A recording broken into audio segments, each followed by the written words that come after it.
Okay. I want you to raise your hand if you have ever wanted to be shocked by 360 joules of electricity. That's not something I would probably ever have raised my hand to either. My name is Amanda Grimm. I'm here today to tell you about Automated External Defibrillators, which is also known as AEDs. Okay? AEDs were actually developed by the doctors listed up here, and they were developed back in the 1980s. They made different types of prototypes at the end of the 70s, right at the beginning of the 80s.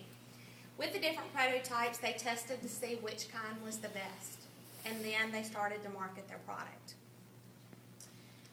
The pre-hospital trials began in the 1980s, and what that means is before the patient arrived to the hospital, they actually tried the AEDs to see how they were working.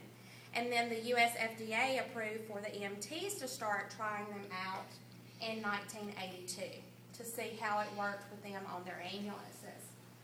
In the early 90s, police officers, first responders, they began using these. They were trained to use them as they arrived on scene at accidents or to people's homes when they were actually found unresponsive needing CPR. In the late 1990s, lay people were trained. That means you and I, people that, just everyday people, were trained how to use the AED. The AED really does increase your chance of survival. And just to tell you a little bit more about when it started being required in different places, New York City was the first place to start requiring it in schools. And they did this in May of 2003. Then the FAA followed suit and they began to require it in all large airplanes that were carrying United States citizens, other citizens. If it was a U.S. airplane, then they had to have the AED on board, as well as their personnel. All the personnel had to be trained how to use it. The application of an AED in communities is associated with nearly doubling their chance of survival after they've had CPR if it happened out of the hospital. And this was quoted by a physician, and it was actually posted in an article by Shelley Woods. So, at this time, I would like to show you what an AED actually is and how simple it is to use it. So, I would need a volunteer, please. Okay. As everything, as time has came about, the AEDs have changed. This is an AED. It's just a little box.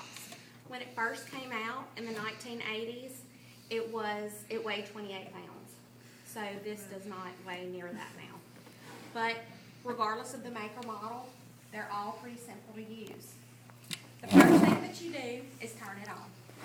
So if you would turn that on, there are 3 buttons on here. The green one turns it on. There are pads that you put on the person's chest. So someone's doing CPR on them, and then the pads get put on them.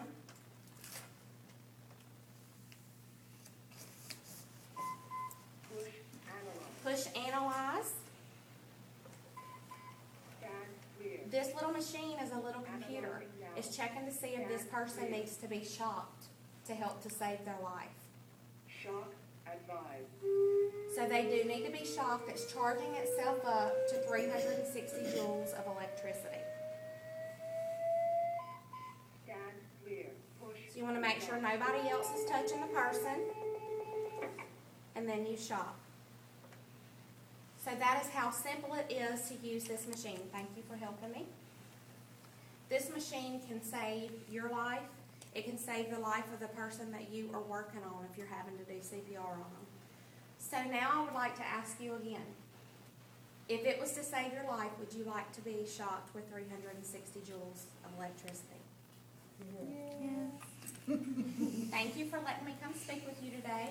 I hope that you learned something and you were informed about this little box called an AED. Good job. Very good.